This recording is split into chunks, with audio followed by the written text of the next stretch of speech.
চলছে এখন শ্রাবণ মাস, সবুজ চুড়ি হাতে মহাদেবের ভক্তরা সব উৎসবেতে মাতে।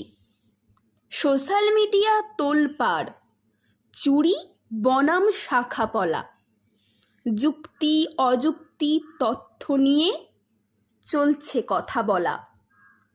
আমিও কেন বাদ যাব, বলছি তবে শোনো। মনে রাখো ভক্তি, কান দিও না কোনো। ভগবান হন নিরপেক্ষ, করে না বাদ বিচার। অযথা তোমরা বাক বিবাদ করো না এখন আর। ভগবান চান ভালো থাকুক সব জীবকুল, তবে কেন তোমরা ধরছো এ ওর ভুল? যে যার মতো থাকুক ভালো, ডাকুক ভগবান। মনের মধ্যে বিশ্বাস থাকলে পাবে প্রতিদান। খালি হাতে ডাকছি প্রভু, মনের কথা শোনো। সবাইকে ভালো রাখো, বাদ বিচার করো না কোনো।